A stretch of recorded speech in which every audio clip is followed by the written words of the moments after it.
Assalamualaikum, salam sejahtera. Berita wilayah 16 Ogos 2020 bersama saya Muhammad Shah Musa membawakan kemas kenis masa berita seluruh negara. Hari ini saya juga akan bersama Norlela Muhammad Nur.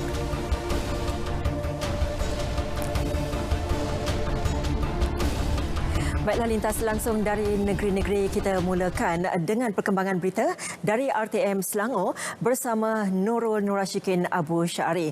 Membawakan cerita tentang kempen kibar jalur gemilang sekitar negeri dan perkembangan isu setempat. Dan selepas itu, kita bersama Bu Mawin dengan perkembangan terkini kluster jeti di Sarawak. Di RTM Sabah pula, kita akan bersama Rita Olesius Malik. Kabarnya ada lebih 500 usahawan menerima grant Agroprono dalam usaha memanfaatkan pemasaran dalam talian. Dan akhir sekali kita akan ke RTM Labuan. Haji Wendy Jack akan berkongsi tinjauan di negeri itu tentang harga peritup separuh muka yang dikurangkan kepada RM1 seperti diumumkan semalam. Semuanya selepas ini.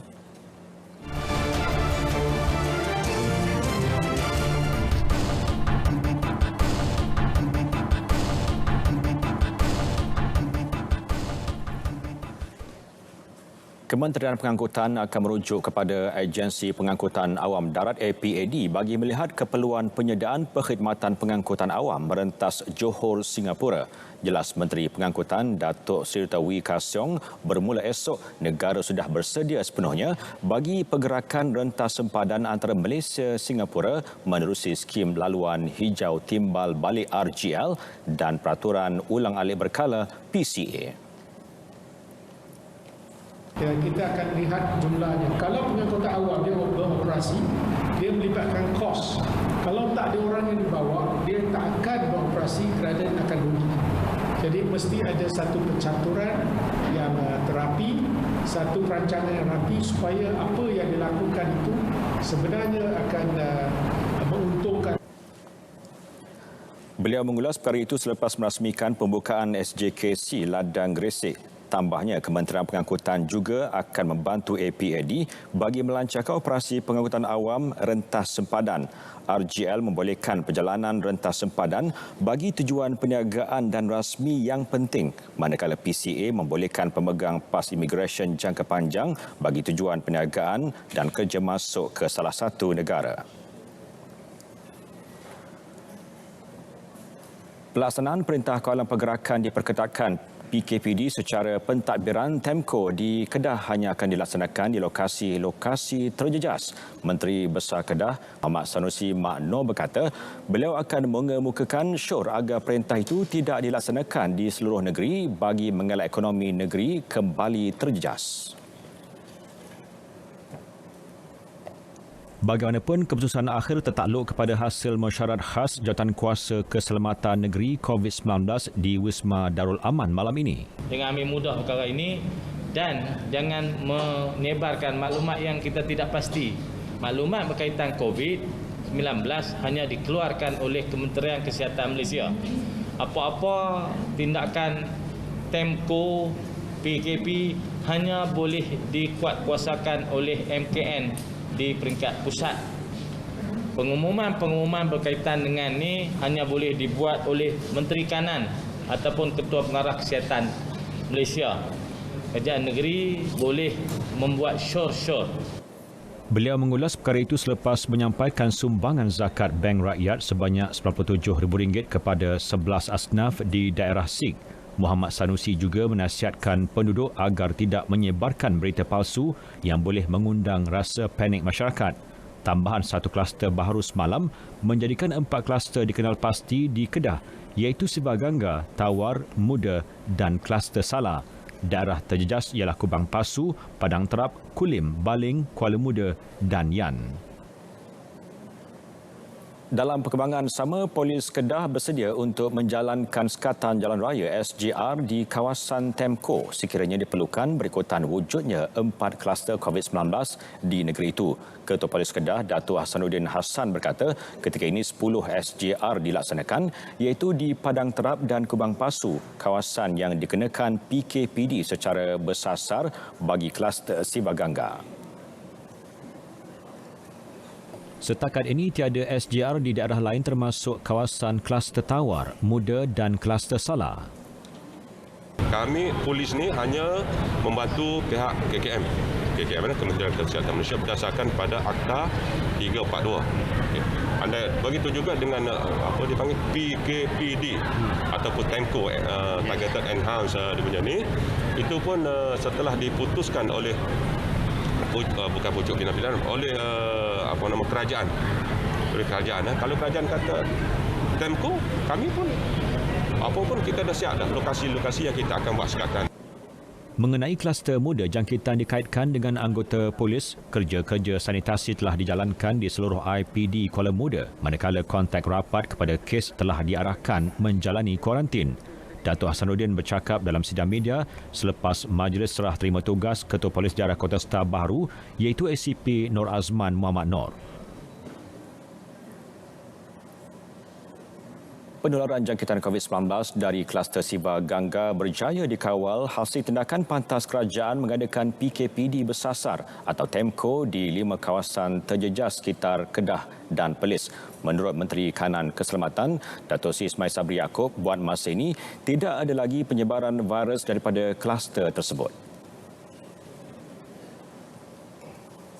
Dan setelah kita membuat lockdown ataupun PKP bersasar di 5 kampung iaitu di 3 di Kedah dan 2 di Perlis, saya dimaklumkan oleh Kementerian Kesihatan bahawa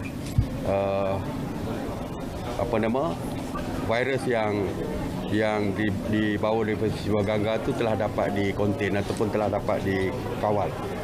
Jadi tidak ada lagi penyebaran virus tersebut di Kedah, Perlis dan sebagainya. Beliau mengulas perkara itu ketika mengadakan lawatan di Pasar Awam Slim River bersama calon Barisan Nasional Muhammad Zaidi Aziz.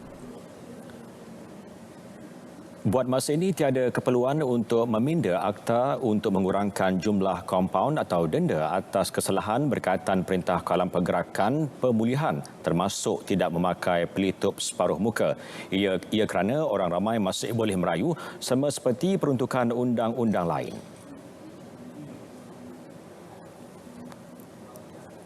Jadi berapa lama lagi kita nak tunggu.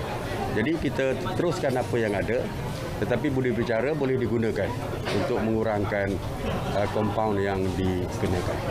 Yang saya contoh tadi bukan Akta 342, saya cuba nak beri gambaran. Itulah contohnya di mahkamah ke di mana-mana, kompaun masih dikeluarkan. Beliau berkata demikian selepas menghadiri program santai melukis mural di Pasar Slim River. Lagi 235 individu ditahan atas kesalahan ingkar arahan PKP semalam. Dalam satu kenyataan, Dato' Sri Ismail Sabri memaklumkan daripada jumlah itu, 15 individu telah direman manakala 220 individu pula dikenakan kompaun. Antara kesalahan menjalankan kegiatan pelacuran, gagal menyediakan peralatan atau catatan keluar masuk, premis beroperasi lebih masa, tidak memakai pelitup separuh muka, gagal melunaskan bayaran kuarantin dan aktiviti melibatkan kehadiran orang ramai sehingga menyukarkan penjarakan fizikal. Mengenai operasi benteng pula, sebanyak 65 sekatan jalan raya dijalankan di seluruh negara semalam bagi mengekang kemasukan pendatang asing tanpa izin, terutama di lorong-lorong tikus. Polis juga telah memeriksa 25,019 buah kenderaan dan telah menahan seorang warga asing kerana kesalahan imigresen. Semalam juga polis telah mengadakan 405 pemeriksaan terhadap individu yang sedang menjalankan kuarantin wajib 14 hari di kediaman masing-masing dan kesemua mereka mematuhi SOP ditetapkan. Sejak 24 Julai sehingga semalam, 11,384 individu pulang ke tanah air melalui pintu masuk antarabangsa dan ditempatkan di 57 hotel serta 5 institut latihan awam. Perkembangan terkini COVID-19 di Malaysia. Kementerian Kesihatan memaklumkan sebanyak 25 kes baharu jangkitan virus berkenaan dilaporkan setakat 12 tengah hari tadi. Daripada jumlah itu, 16 kes adalah kes import. Manakala daripada 9 kes penularan tempatan, 6 kes adalah penambahan dari kluster Tawar dan 2 kes membabitkan pekerja sebuah restoran di Setapak. Tiada kematian dan kluster baru dilaporkan hari ini. Berikut status terkini COVID-19 diikuti data kes positif harian mengikut negeri-negeri.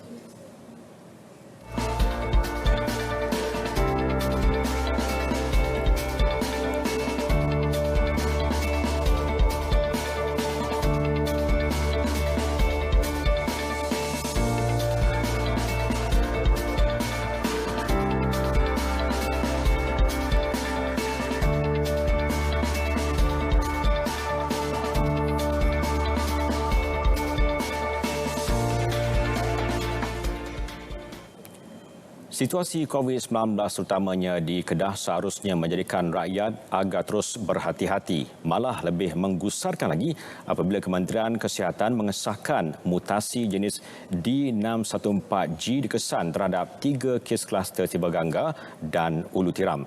Melihat perkembangan itu, rakyat wajib patuh SOP yang ditetapkan dalam apa jua aktiviti, lebih-lebih lagi di kawasan atau premis tumpuan orang ramai. Ikuti laporan tinjau wartawan Mohan Chinasami.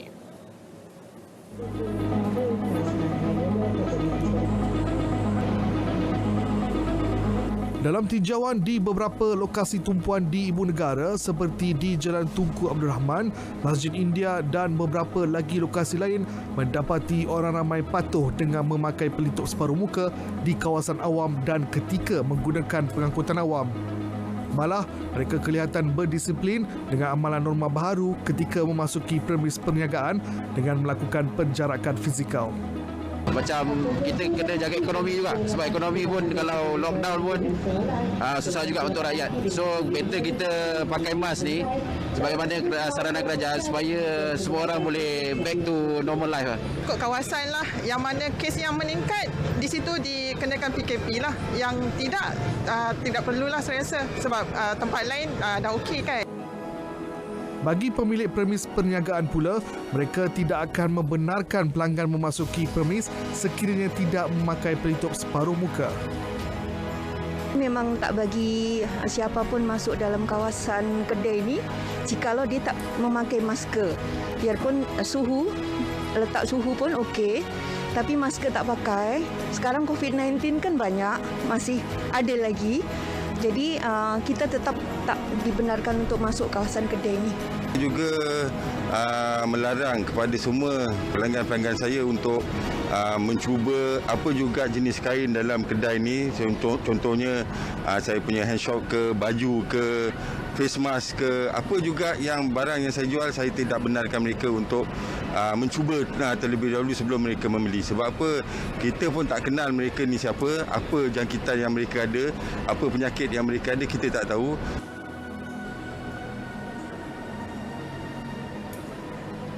Kluster kayangan yang masih bergelang kuarantin dilarang masuk. Baik, ini merupakan antara usaha yang diambil oleh kebanyakan pemilik gerai di lokasi ini bagi mencegah penularan COVID-19. Kita hargai usaha mereka kerana mereka juga dianggap sebagai barisan hadapan yang membantu Malaysia dalam peperangan menghadapi COVID-19. Dan ini merupakan tanggungjawab kita. Walaupun penularan wabak COVID-19 kembali tinggi di negara kita, perang mesti diteruskan supaya negara kita benar-benar bebas daripada wabak pandemik COVID-19. Mohan Chinasami, RTM.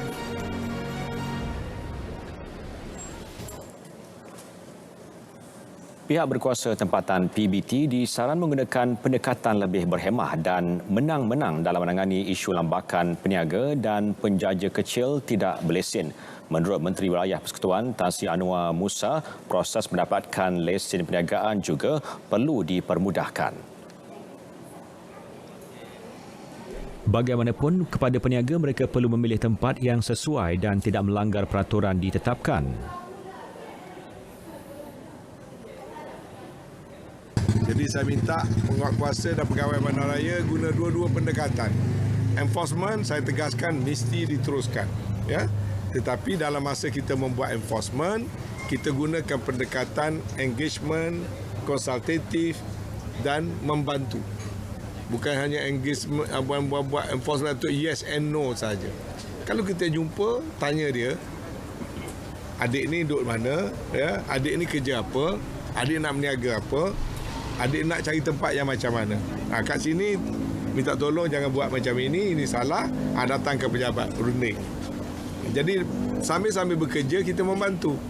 Tambahnya, melalui pendekatan tersebut ia dapat menarik lebih ramai rakyat untuk berniaga secara sah, seterusnya menjana pendapatan PBT melalui pengeluaran lesen perniagaan.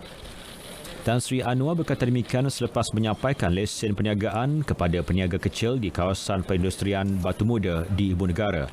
Pihak kementerian telah mengenal pasti sejumlah 1,400 lokasi strategik bagi menempatkan kios perniagaan untuk peniaga-peniaga kecil di sekitar Ibu Negara. Penduduk dalam Parlimen Indera Mahkota Kuantan Pahang disaran mengambil serius dan mengisi maklumat Banci Penduduk dan Perumahan Malaysia Banci 2020. Ahli Parlimennya yang juga Menteri Komunikasi dan Multimedia, Datuk Saifuddin Abdullah, turut menggalakkan penduduk mengisi maklumat berkenaan secara dalam talian menerusi e-Census. Kita juga minta bantuan daripada ketua-ketua kampung untuk bak banci supaya rakyat tempatan, penduduk di sini mengambil serius tentang soal banci. Banci ini ada dua, ada yang boleh buat secara dalam talian, ada yang tunggu kepada wakil daripada Jabatan Perangkaan untuk datang ke rumah. Kita galakkan bagi mereka yang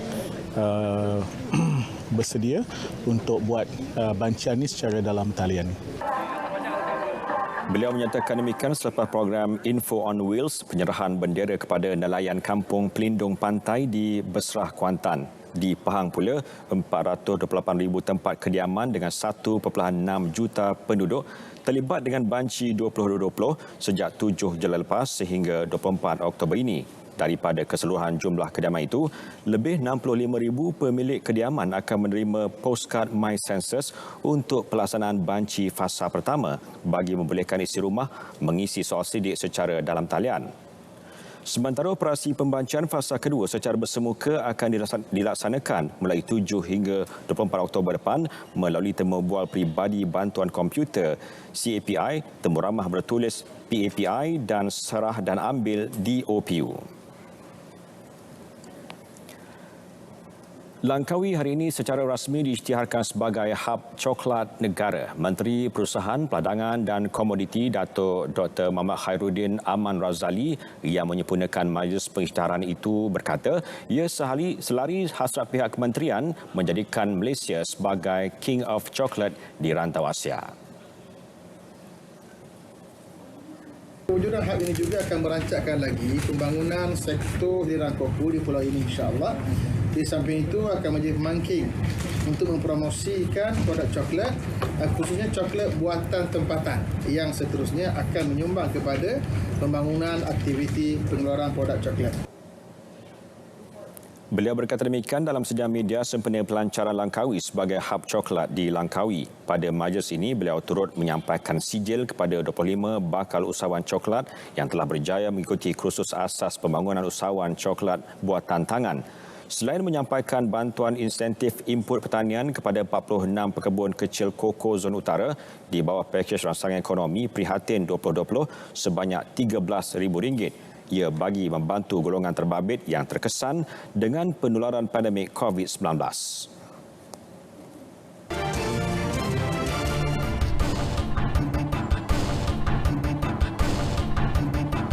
Bersua kembali dalam berita wilayah dalam lintas langsung negeri-negeri. Kaki tangan Majlis Bandaraya Shah Alam MBSA dipercayai terlibat kes rasuah kini telah digantung tugas. Laporan penuh kita bersama Nurul Nurashikin Abu Syari di RTM Selangor. Silakan Syikin. Baik, terima kasih Nolila di Angkasa Puri. Assalamualaikum dan salam sejahtera.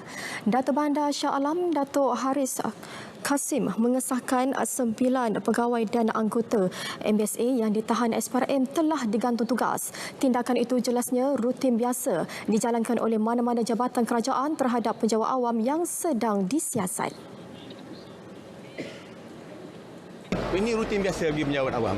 Mana-mana mereka yang telah didapati disiasat dan sebagainya, kita akan gantung tugas mereka dan mereka akan dapat ganti tugas lain dan tugas mereka akan digantilah untuk anggota yang lain. MBSA juga katanya akan memberi kerjasama penuh kepada SPRM dan tidak akan berselindung mahupun melindungi pegawai juga anggota yang melakukan kesalahan. Bagi meningkatkan semangat patriotik khususnya generasi muda, penduduk Taman Sri Andalas Klang mengajarkan kempen Jalur Gemilang bersama beberapa buah badan bukan kerajaan NGO. Kempen juga dilakukan bagi mengajak penduduk untuk bersama-sama mengibarkan Jalur Gemilang bukan sahaja di kediaman, malah di kenderaan masing-masing. Bagi penduduk meski tidak pernah hidup pada zaman sebelum merdeka, kempen seperti ini secara tidak langsung dapat menghargai pengorbanan para pejuang mendapatkan kemerdekaan negara. Sebab dia menaikkan balik semangat cintakan negara, cintakan tanah air, semangat kemerdekaan. Kita kena kenang balik macam mana kita punya datuk nenek kita bersusah payah untuk mencapai kemerdekaan semasa zaman darurat dulu. Pada kita supaya kita ada satu masyarakat yang saling bekerjasama. Lagi kita ada sifat kemerdekaan. Saya tak pernah lahir di zaman dahulu, zaman sebelum kemerdekaan. So dengan cara ni, saya dengan cara mengibarkan Jalur Gemilang, saya menghargai jasa pejuang tanah air sempena Bulan Kebangsaan. Golongan muda seperti saya, ayo kibarkan Jalur Gemilang, letak bendera korang dekat kenderaan korang, kibar sama-sama. Lebih 1,000 bendera akan dan telah diedarkan ke seluruh Parlimen Kota Raja bagi memeriahkan lagi sambutan Bulan Kebangsaan. Antara NGO terlibat ialah Pertubuhan 99 Kebajikan Insan Selangor, Pertubuhan Integrasi Nasional dan Persatuan Anak Pantai Timur. Program Selangor Activation Youth Baskin 2020 membuka peluang kepada golongan pemuzik jalanan menonjolkan bakat serta kreativiti masing-masing melalui platform digital yang disediakan. 8,000 penyertaan disasarkan dengan permohonan dibuka sehingga 30 September depan. Hadiah keseluruhan bernilai RM52,000 ditawarkan kepada pemenang. Selangor Active Visual Youth Baskin merupakan penganjuran kali kelima secara maya selepas Selangor Active Visual Esport, Selangor Active Visual Run, Selangor Martial Art Active dan Selangor Active FIFA Pro Club. Sejak dilancarkan pada 4 Mei lepas, lebih 123,000 penyertaan diterima bagi program Selangor Active Visual 2020. Penganjuran program sukan atau aktiviti seperti itu selaras dengan minat generasi muda selain menggalakkan masyarakat bergiat aktif sepanjang Perintah Kawalan Pergerakan PKP. Berita tadi mengakhiri. Berita dari Negeri Selangor kembali bersama dengan Nolela di Angkasa Puri. Assalamualaikum dan salam sejahtera. Waalaikumsalam Syikin, terima kasih. Kluster JT di Sarawak diisytiharkan tamat hari ini. Laporan berkenaan antara yang mendapat tempat dan terus saja kita bersama Buma Win di sana. Silakan Buma. Baik, terima kasih Nolela. Salam sejahtera dan salam hormat.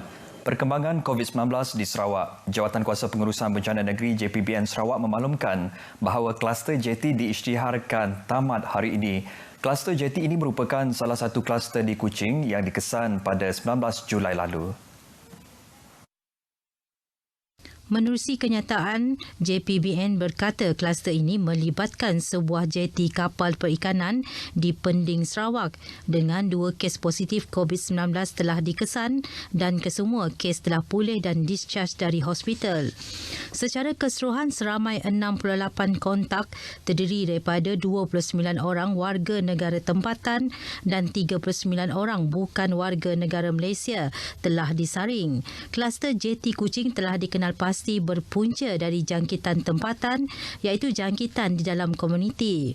Sementara itu, sebanyak 7 kluster di negeri ini masih aktif melibatkan seramai 62 orang kes. Hari ini tiada kes positif COVID-19 dilaporkan, menjadikan jumlah keseluruhan kes positif COVID-19 di Sarawak kekal 682 kes.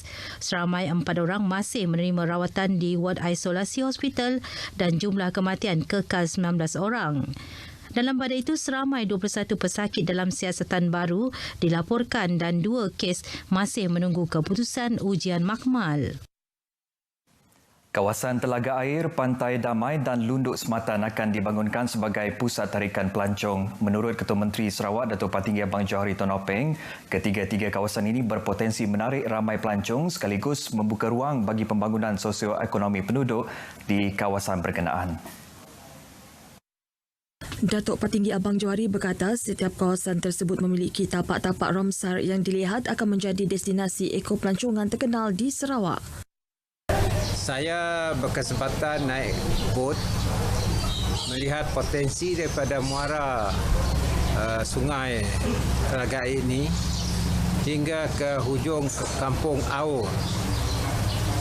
Dan saya lihat bahawa potensinya begitu baik untuk menarik spot fishing dan juga dapat menarik para pelancong untuk melihat kawasan Ramsar wetland yang bagi tarikan kepada kawasan ini. Jelas Ketua Menteri, perancangan pembangunan infrastruktur bagi menghubungkan kawasan Telaga Air dan Pantai Damai kini sedang dilakukan. Manakala projek Jambatan Batang Rambungan yang bakal menghubungkan penduduk di Lunduk Sematan Teluk Melano sekaligus memendekkan tempoh perjalanan dijangka siap pada tahun 2022. Justru lawatan beliau ke Telaga Air kali ini juga adalah untuk meninjau kawasan cadangan penambahbaikan di Sungai Telaga Air. Katanya kerajaan negeri dengan kerjasama Lembaga Pembangunan dan Lindungan Tanah LCDA dan Majlis Perbandaran Padawan akan merancang inisiatif tersebut agar ia dapat dimasukkan ke dalam rancangan Malaysia ke-12. Datuk Patinggi Abang Johari berkata demikian pada sidang media selepas taklimat pembangunan Telaga Air oleh LCDA di Telaga Air Kuching. Evolusi pengurusan hal ehwal Islam di Sarawak dalam menempa pencapaian yang cemerlang merupakan kesan daripada kesungguhan Jabatan Agama Islam Sarawak JAIS sepanjang melaksanakan amanah yang dipertanggungjawabkan sejak 30 tahun lalu. Ketua Menteri Sarawak Datuk Patinggi Abang Johari Tonopeng memberitahu kecemerlangan tersebut juga adalah hasil kerjasama strategik semua pihak, khususnya pertubuhan-pertubuhan Islam bukan kerajaan. Jelas Datuk Patinggi Abang Johari, perkembangan JAIS sejak penubuhannya juga telah menggambarkan kestabilan politik, ekonomi dan sosial yang dinikmati masyarakat di negeri ini. Beliau turut menzahirkan penghargaan kepada JAIS kerana menyahut seruan dasar ekonomi digital Sarawak menerusi pewujudan aplikasi dalam talian seperti aplikasi e-Masjid, e-Hidayah dan e-Dakwah. Justeru beliau berharap JAIS dan agensi-agensi Islam yang lain di negeri ini terus mempertingkatkan usaha memartabatkan syiar Islam dalam masa yang sama memelihara keharmonian bersama penganut agama lain. Ketua Menteri berucap demikian bersempena sambutan Jubli Mutiara JAIS di Masjid Darul Hana Kuching. Turut diadakan pelancaran logo JAIS yang disempurnakan oleh Yang di-Pertuan Negeri Tun Pehin Sri Abdul Taib Mahmud. Pejabat Pendidikan Daerah PPD Limbang diminta membuat kertas cadangan untuk membina baharu Sekolah Kebangsaan SK Lubuk Tekuro untuk diajukan kepada Kementerian Pendidikan Malaysia KPM. Ia perlu dibuat dengan segera kerana sekolah tersebut terdedah dengan bahaya tanah runtuh. Sapit Menteri Pengangkut Hasbi Habibullah madah ke sekolahnya Tibalat Semak. Sungai meningkatkan risiko berlakunya hakisan. Jadi saya minta kepada PPD tu kita buatlah kertas kerja, paper seawal mungkin, jangan tak payahlah nak tunggu itu. InsyaAllah kami selaku wakil rakyat, saya, Wabi Paulus, Wabi Rahman, kami akan bawa lah benda ni ke atas insyaAllah. Kalau boleh secepat mungkin, I don't mind to bring it also direct to the kementerian di Kuala Lumpur lah. Dalam pada itu, mengulas mengenai SK Tanjung pula, katanya murid akan meneruskan sesi persekolahan di bangunan sekolah yang baru bermula esok. Bangunan sekolah sebelum ini tidak lagi digunakan kerana kejadian tanah runtuh kerap berlaku di situ. Para peniaga di Bandaraya Kuching didapati patuh terhadap penetapan harga siling pelitup separuh muka 3 lapis di peringkat runcit daripada RM1.20 kepada RM1 seunit. Tinjauan RTM menyaksikan peniaga menurunkan harga pelitup separuh muka serta mempamerkan tanda harga seperti yang telah ditetapkan kerajaan. Bagi Melissa Lim Chin Sia yang merupakan seorang ahli farmasi, beliau menyambut baik langkah tersebut kerana ia dilihat membantu meringankan beban masyarakat sebagai langkah pencegahan COVID-19. This is so that everyone can afford to have this mask because mask is actually the primary protection for this COVID-19. So those from the moderate income or those can actually afford to buy the mask and wear it every day. Sementara itu, beberapa warga Bandaraya Kuching yang ditemui berharap kerajaan terus mempertimbang harga tersebut kepada kadar yang lebih rendah kerana ia telah menjadi kewajipan ketika berada di tempat awam. Pelitup muka sudah menjadi satu keperluan harian, keperluan harian. Jadi ianya kena guna dan kena pakai buang. Kalau boleh di bawah RM1 tu lagi bagus. Kita senang lagi tukar dia selalulah. Sebab risiko pakai mask ni pun ada juga risiko dia kalau kita pakai dengan tempoh yang panjang kan. Yang sekarang ni kita tahu sudah turun lah, tapi bagi pendapat saya ni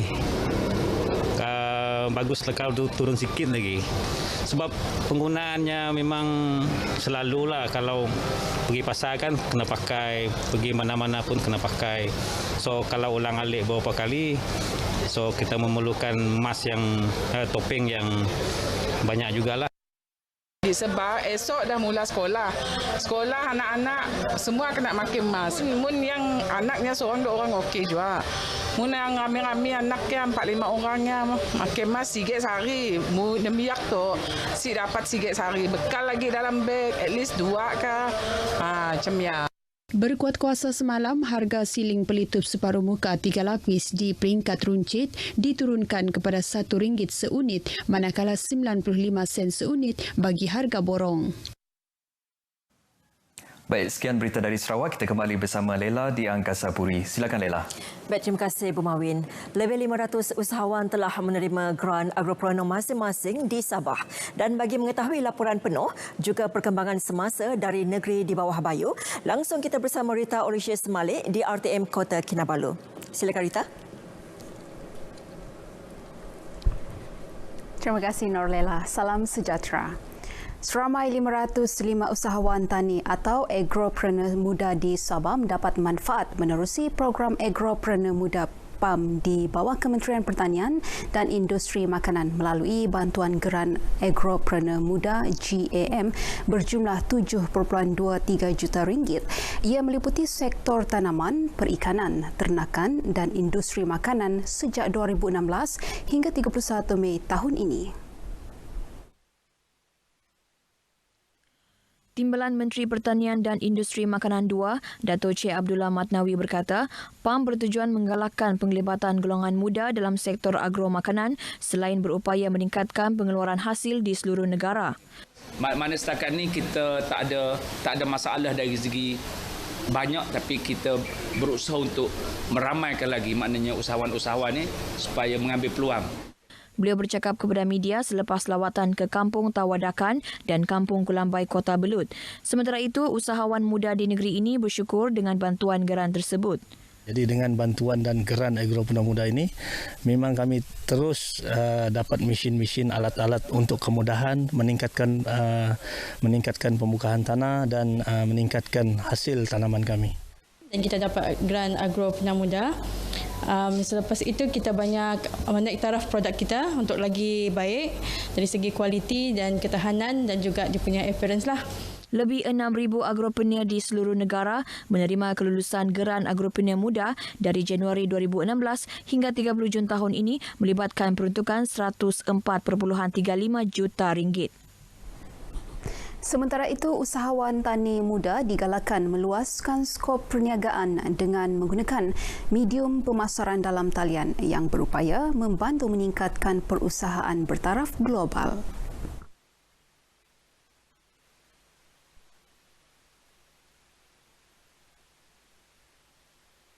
Timbalan Menteri Pertanian dan Industri Makanan 2, Datuk Cik Abdullah Madnawi berkata, usahawan muda perlu memaksima capaian internet bagi memasarkan produk masing-masing. Apatah lagi ketika ini medium berkenaan menjadi pilihan utama berikutan penularan pandemik COVID-19.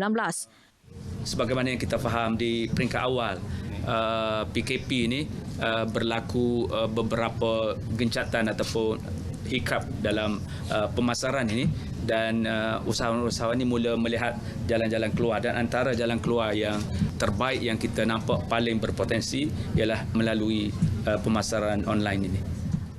Katanya pemasaran secara dalam talian bukan lagi dianggap sebagai pemasaran masa depan tetapi menjadi trend dan medium terbaik melonjakkan perniagaan. Datuk Cik Abdullah bercakap kepada media selepas merasmikan kursus pemasaran online agropreneur muda di Kota Kinabalu. Kursus ini merupakan yang pertama dianjurkan Kementerian Berkenaan dan akan diperluas ke negeri-negeri lain. Seramai 50 usahawan tani muda Sabah menyertai kursus tersebut. Lebih 11 juta penduduk terutama golongan B40 yang terjejas pendapatan akibat pandemik COVID-19 telah mendapat manfaat bantuan prihatin nasional BPN berjumlah RM295 bilion. Demikian dimaklumkan Timbalan Menteri Keuangan 1 Datuk Abdul Rahim Bakri ketika ditemui selepas majlis dialog kementeriannya di Kudat. Menurut Datuk Abdul Rahim, peruntukan BPN merangkumi RM250 bilion untuk bantuan prihatin RM10 bilion bagi Prihatin Plus melibatkan golongan sasar perusahaan kecil dan sederhana SME dan RM35 bilion bagi pakej pelancaran semula ekonomi negara penjana. Peruntukan besar berkenaan membuktikan kerajaan peka dengan kesukaran dihadapi rakyat di pelbagai peringkat. Sementara itu, beliau memberitahu dialog tersebut bertujuan memberi penjelasan mengenai usaha kerajaan menangani impak pandemik COVID-19 selain mendalami permasalahan dihadapi penduduk di daerah berkenaan. Sebagai rakyat Malaysia dan juga pemimpin akar umbi, mereka harus mengetahui tentang keadaan ini supaya mereka cukup maklumat dan dapat bersama-sama untuk mengharungi permasalahan yang wujud daripada kemerosotan ekonomi ini. Sementara itu, para peserta menyambut baik majlis dialog yang dianjurkan Kementerian Kewangan tersebut. Penganjuran ini sangat bermanfaat kepada penduduk Kudat, terutamanya kepada para peniaga dan para pengusaha. Tapi yang kali ini dia lebih terperinci lagi dan lebih jelas lagi. Ini very good for kita punya masyarakat di sini lah, Kudat lah. At least lah kita tahu kan kita punya kerajaan, dia ada boleh kasih tahu kita kerajaan buat apa, dan kita pun boleh kasih tahu masalah kita kepada itu kerajaan kita. Dialog tersebut dihadiri 120 peserta terdiri daripada para peniaga dan pemimpin masyarakat di daerah berkenaan. Seramai 42,038 pelancong domestik direkodkan mengunjungi 9 taman di bawah jagaan Taman-Taman Sabah TTS sepanjang tempoh penguatkuasaan Perintah Kawalan Pergerakan Pemulihan PKPP ini. Antara yang menjadi tumpuan ialah Taman Kinabalu, Taman Bukit Tawau dan Taman Banjaran Crocker. 6 lagi taman merupakan taman marin di bawah TTS iaitu Taman Tunku Abdul Rahman, Taman Pulau Tiga, Taman Pulau Sipadan, Taman Pulau Penyu, Taman Marin Tun Sakaran dan Taman Tun Mustafa.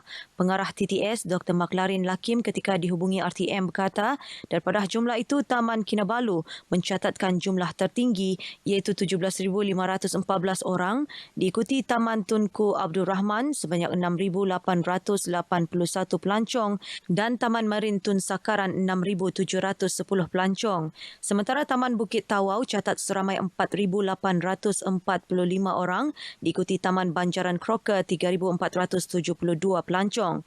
Jelasnya, meskipun peningkatan pelancong domestik meningkat secara konsisten, TTS kekal fokus melaksanakan prosedur operasi standard SOP ditetapkan, termasuk menghadkan bilangan pelancong kepada 100 orang sahaja pada satu-satu masa di setiap stesen untuk membendung penularan COVID-19.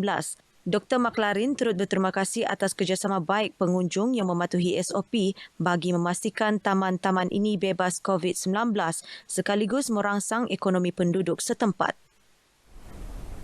Baik, sekian perkembangan berita dari negeri di bawah bayu. Bersama mencegah COVID-19, lindungi keluarga, sentiasa pantau status kesihatan.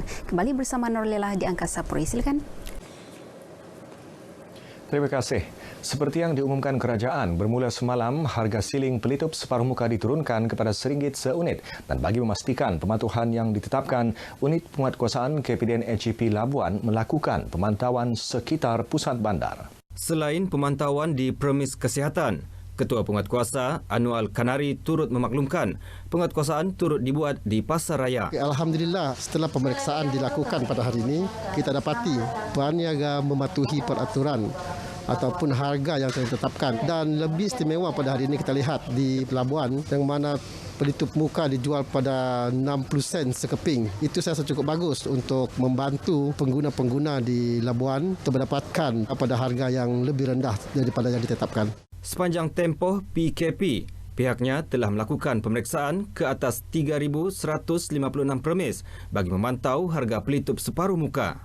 Pemakaian wajib pelitup separuh muka di tempat awam dipatuhi masyarakat Labuan walaupun berlaku peningkatan permintaan, namun ianya masih dapat ditampung pihak berkaitan. Setakat ni tiada masalah lah untuk mendapat bekalan stok face mask lah. Bila kerajaan mengumumkan mesti wajib untuk pakai face mask kan, memang ada peningkatan permintaan tapi masih boleh kami memenuhilah permintaan daripada pelanggan. Dan atas kesedaran tinggi masyarakat untuk memutuskan penularan COVID-19, rata-ratanya menyambut baik saranan kerajaan yang mewajibkan pemakaian pelitup separuh muka. Saya bersetuju dengan kerajaan kerana boleh beli banyak-banyak mask and to avoid COVID-19.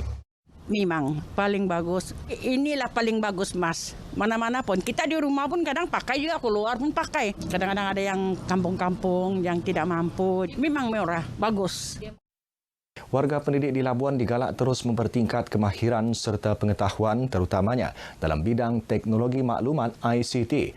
Keperluan itu berupaya meningkatkan kecekapan serta keberkesanan penyampaian dalam kelas berikutan amalan kebiasaan baharu yang perlu dipatuhi. Justru Timbalan Pengarah Kanan Sektor Perancangan dan Pengoperasian Pendidikan Kementerian Pendidikan Raisin Saidin mengharapkan pematuhan prosedur operasi standard SOP dalam kalangan mereka seperti mana yang telah ditetapkan terus menjadi amalan harian. Beliau menyatakan demikian ketika berucap merasmikan Majlis Penyampaian Anugerah Perkhidmatan Cemerlang APC 2019 Jabatan Pendidikan Labuan. Hadir sama Pengarah Jabatan Pendidikan Labuan, Kaziyati Osman, Pengetua, Guru-Guru Besar dan warga Jabatan Pendidikan Labuan. Seramai 127 penerima terdiri daripada warga Jabatan Pendidikan termasuk Kolej Vokasional Labuan menerima anugerah masing-masing.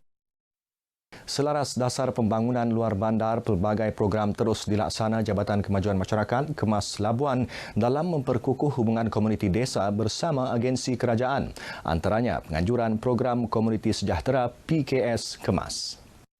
Pelaksanaan komuniti sejahtera ini adalah dari segi memberikan pengetahuan, kesedaran dan juga kemahiran aspek kesihatan. Yang kedua itu adalah menggalakkan hubungan di antara komuniti desa dan juga bersama-sama dengan pemimpin tempatan, agensi kerajaan dan juga daripada swasta dan juga NGO. Dan yang ketiga adalah dari segi kelangsungan hidup sihat yang aktif, cergas dan sihat. Beliau menyatakan demikian selepas program Komuniti Sejahtera Kembara Sejahtera Anjuran Kemas Labuan bersama Majlis Pengurusan Komuniti Kampung MPKK Gersik Saguking. Perasmian disempurnakan Timbalan Pengerusi Majlis Perwakilan Penduduk MPP Zon Labuan Hadnan Muhammad. Program ini antara aktiviti menyemarakkan lagi sambutan kemerdekaan tahun ini. Setakat ini sahaja perkembangan dari wilayah Persekutuan Labuan. Salam hormat dan kembali semula ke Angkasa Puri untuk laporan lain berita wilayah. Baik Haji, terima kasih. Beli barangan basah dengan membayar cuma serendah 10 sen. Usaha murni itu dilakukan aktivis masyarakat Kuan Chi Heng atau lebih dikenali dalam kalangan netizen sebagai Uncle Kentang bagi membantu golongan yang kurang berkemampuan. Program Pasar 10 Sen ini turut memberi peluang kepada golongan sasar melakukan pemeriksaan kesihatan menerusi penyertaan Pertubuhan Kesihatan Jantung Malaysia, MyHeart. So kita buat basic saja, tapi basic ni dia sangat penting sebab ada antara masyarakat kita ni tak tahu pun diorang ni ada darah tinggi, ada kencing manis. Dan diorang assume kami ni normal je. So bila kita check, kita tengok darah tinggi memang naik gila-gila. Dan bila kita tanya ada pergi klinik tak? Tak ada. Ambil ubat? Tak ada. So benda ni sangat orang kata apa? Menakutkan sebab kita tahu antara penyakit paling tinggi dekat Malaysia ni adalah serangan jantung. Pasar 10 Sen ini juga turut menawarkan barangan basah seperti ayam dan sayur selain baju, seluar dan pinggan mangkuk sumbangan orang ramai khususnya untuk penduduk B40 sekitar Puchong. Macam ayam ada beberapa orang yang derma, sayur ada satu syarikat derma. Jadi benda ni bukan kita buat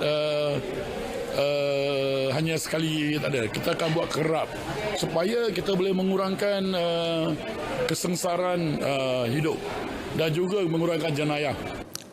Pada program ini, sebanyak 1,000 pelitup separuh muka turut diedarkan percuma. Baiklah, bagi mengetahui perkembangan semasa cuaca di negeri-negeri, kita bersama Jabatan Meteorologi bersama-sama pegawainya Sharifah Farida Said Mahbar di sana. Silakan Sharifah. Assalamualaikum, salam hormat bersama Met Malaysia petang ini untuk informasi terkini keadaan cuaca. Kita teruskan dengan melihat kepada keadaan pergerakan angin di rantau negara. Diperhatikan, negara masih lagi terus menerima pengaruh angin dari arah tenggara yang memasuki kawasan daratan di Semenanjung juga Sabah dan Sarawak. Juga dapat diperhatikan di sini berlaku pertembungan angin sekitar kawasan bahagian pedalaman Semenanjung, begitu juga dengan kawasan di Sabah dan Sarawak. Dan berlakunya pertumbuhan dan juga penumpuan angin ini kebiasaannya ianya akan menggalakkan pembentukan awan aktif. Dan untuk melihat keadaan ini dengan lebih jelas, kita teruskan dengan paparan satelit terkini. Jelas diperhatikan sehingga kecerapan terkini, diperhatikan kelompok-kelompok awan aktif banyak berlegar di sekitar kawasan berlaku penumpuan angin tadi, dan ini menunjukkan keadaan agak lembap di sekitar kawasan tersebut. Dan untuk melihat dengan lebih jelas, kita teruskan dengan paparan radar dimulakan dengan Semenanjung. Diperhatikan hujan yang berlaku sejak awal petang tadi masih lagi berterusan, terutamanya untuk kawasan di sekitar negeri Perlis, Kedah, begitu juga dengan Perak, juga kawasan di sekitar negeri Kelantan, Terengganu, Pahang, Selangor, wilayah Persekutuan Kuala Lumpur, wilayah Persekutuan Putrajaya, di Negeri Sembilan, Melaka juga Johor. Boleh dikatakan hampir keseluruhan kawasan di Semenanjung ketika ini sedang mengalami keadaan cuaca yang lembap. Hujan yang berlaku ini kita jangkakan boleh berterusan sehingga ke lewat petang ke awal malam nanti, dan kemudiannya ia akan reda. Lokasi berlaku ribut petir boleh menyebabkan kelajuan angin sehingga 50 km sejam dan juga ketampakan boleh jatuh di bawah 4 km. Untuk itu, orang awam dinasihatkan untuk sentiasa berwaspada dan berhati-hati kepada sebarang kemungkinan keadaan cuaca yang boleh berlaku. Lokasi berlaku ribut petir juga boleh menyebabkan angin kencang, dan dengan keadaan angin yang tiba-tiba kencang ini, ianya boleh juga menyebabkan kerosakan seperti pokok tumbang dan juga kerosakan struktur bangunan. Seterusnya untuk Sabah dan Sarawak, diperhatikan ketika ini juga hujan yang berlaku di kebanyakan kawasan sejak awal petang tadi. Untuk negeri Sabah masih lagi berterusan sehingga ke waktu ini, dan kita jangkakan ianya akan reda menjelang ke lewat petang dan ke awal malam nanti. Untuk kawasan di Sarawak, cuaca lebih banyak tertumpu di sekitar barat Sarawak yang juga kita jangkakan boleh berlanjutan sehingga ke awal malam. Dan seterusnya kita ke ramalan cuaca untuk bandar-bandar utama seluruh Malaysia. Sekian dari saya, Sharifah. Assalamualaikum.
Penganjur pertandingan rugby 15-11 yang menghimpunkan pasukan rugby terbaik peringkat sekolah dari seluruh negara, Super School bersedia meneruskan kejohanan jika mendapat kebenaran dari Kementerian Pendidikan Malaysia.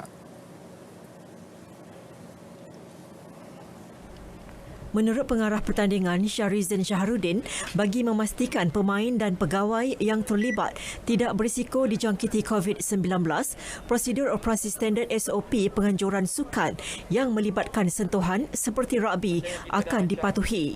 Tambah beliau, mana-mana anggota pasukan atau pegawai yang bergejala tidak akan dibenarkan untuk bermain atau hadir ke lokasi perlawanan sama sekali.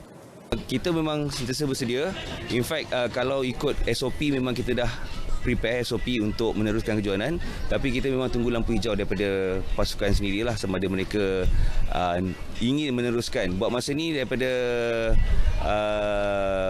makluman yang kita terima daripada semua sekolah, memang diorang nak meneruskan kejohanan. Tinggal lagi kita juga kena patuh kepada peraturan ditetapkan oleh kementerian dan sebagainya lah.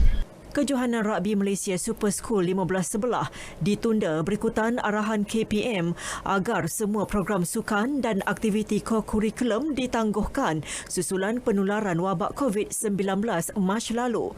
Acara yang bermula pada tahun 2013 dengan 6 pasukan bertanding kini telah memasuki tahun ke-7 penganjuran dengan peningkatan jumlah pasukan daripada 8 tahun lalu kepada 12 pasukan tahun ini. Sementara itu, pagi tadi berlangsung latihan dan ujian kecergasan Bronco yang melibatkan 20 pengadil rugby kejohanan tersebut. Menurut penyelaras program, Muhammad Nur Jeffrey Mustafa, program berkenaan adalah bagi menilai tahap kesediaan seseorang pengadil dari segi ketahanan fizikal. Memandangkan ujian kecerdasan pada hari ini lebih tertumpu kepada individual effort.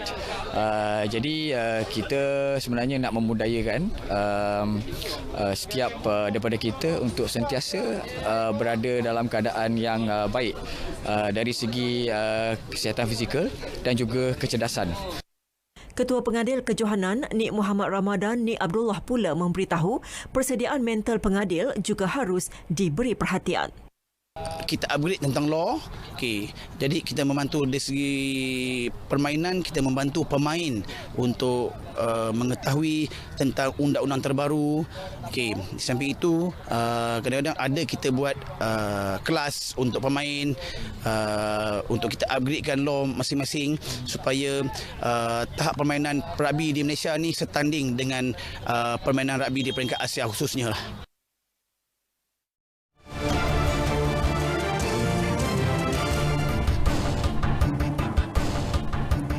Angkat peti sejuk seberat 40 kg demi pelajar. Kalau saya belum tentu. Lela macam mana? 40 kg. Mestilah tak boleh, Syah. Memang hebat tu. Sebenarnya ia mengenai kesanggupan seorang pendidik sekolah kebangsaan SK Longkogungan Penampang Sabah tular di media sosial baru-baru ini, Syah. Kegigihan Cikgu Haryanto itu juga telah memberi inspirasi kepada seorang pelajar pengurusan pelancong Universiti Malaysia Sabah UMS, Sis Carol Michael, untuk menggerakkan program amal membantu sekolah berkenaan. Dan Syah, program Mega Charity Hike 2020 itu berjaya menghimpunkan lebih 100 sukarelawan pengembara jalan kaki atau lebih dikenali sebagai hikers. Jadi laporan Godfrey Lee. SK Longkogungan yang terletak jauh di kawasan pedalaman yang bersempadan antara dua daerah iaitu Penampang dan Tambunan mempunyai 11 orang murid, 9 daripadanya tinggal di asrama. Perjalanan ke SK Longkogungan mengambil masa antara 4 hingga 7 jam berjalan kaki dari Batu 32 Gunung Emas, Jalan Penampang, melalui hutan berbukit dan menyeberangi beberapa sungai yang tidak boleh dilalui kenderaan. Memahami kesukaran yang perlu dihadapi oleh pihak sekolah untuk mendapatkan barangan keperluan khususnya bagi kegunaan pelajar, Sis Karel nekat mencari jalan untuk membantu. Saya dapat inspirasi itu untuk membantu dia, so saya cari Cikgu Harry. Saya minta bantuan dari dia untuk cari hiker. Lepas tu saya cakap kita akan kolaborasi sama dia, panggil hikers and then saya cari donation semualah. Sumbangan antara lain termasuk tilam, bantal, selimut, panel solar, peralatan komputer dan pelbagai keperluan lain dibawa masuk ke sekolah menggunakan tulang 4 kerat. Cikgu Herianto yang diberikan anugerah Adiwira sempena sambutan Hari Guru Peringkat Negeri Sabah baru-baru ini nyata terharu dengan sambutan para sukarelawan yang berganding bahu mengangkat sumbangan ke sekolah. Saya berpikir macam mana mau angkat tilam begini banyak. Kebetulan saya ada kenal beberapa orang, kawan, dan memang saya sendiri pun memang kaki hikers juga. So saya minta dorang promote lah untuk saya. Tidak sangka pula sambutan begini banyak. Seawal 6 pagi, sumbangan diagihkan kepada semua sukarelawan untuk dibawa ke lokasi. Tepat jam 7 pagi, mereka mula bergerak meredah perjalanan yang sukar melibatkan jarak sejauh 10 km. Perjalanan ini ternyata menguji mental dan fizikal dengan menuruni jalan curam, meredah sungai dan hutan tebal sambil memikul beban. Ia menjadi lebih mencabar ketika musim hujan. Namun, hikers yang mempunyai daya stamina yang tinggi berjaya sampai ke SK Longkogungan dalam masa 2 hingga 3 jam, manakala yang lain mengalami masa sehingga 7 jam. Perjalanan kami ke SK Longkogungan untuk mengantar tilam. Yang kali pertama kami antar meja. Sekarang tilam, tapi ini kali perjalanan agak susah sedikit sebab hujan, banyak tempat yang berair untuk dilalui. Kita berpuas hatilah dapat bantu sekolah dan juga penduduk sinilah untuk memberikan kemudahan untuk dorang lah semua. Laluan dia sangat mencabar, tapi disebabkan keindahan dalam Sunaja dia itu tidaklah kita rasa macam penat tu berbaloi. Program amal ini dilihat mampu memberi kesan positif kepada warga sekolah dan masyarakat setempat. Saya ucapkan terima kasih kepada semua hikers yang hadir pada hari ini kerana membawa barang-barang yang telah diberi oleh NGO dalam memberi sumbangan kepada pihak sekolah, terutamanya kepada murid-murid SK Longkogungan yang jauh di pedalaman ini. Inilah SK Longkogungan. Selepas 7 jam saya berjalan akhirnya sampai di sini. Dan pastinya seramai 11 orang pelajar yang bersekolah di sini. Dan pastinya untuk charity kali ini adalah untuk mengangkat barang-barang keperluan bagi pelajar-pelajar di sini. Dan pastinya ini adalah atas inisiatif dan juga kerjasama untuk semua hikers dan juga Cikgu Heri sendiri untuk memberikan keselesaan kepada pelajar-pelajar yang bersekolah di sini. Godfrey untuk RTM. Saudara, berita wilayah berakhir di sini. Jadi setia bersama berita RTM, maklumat sahih jenama dipercayai. Dengan itu, Assalamualaikum dan salam sejahtera.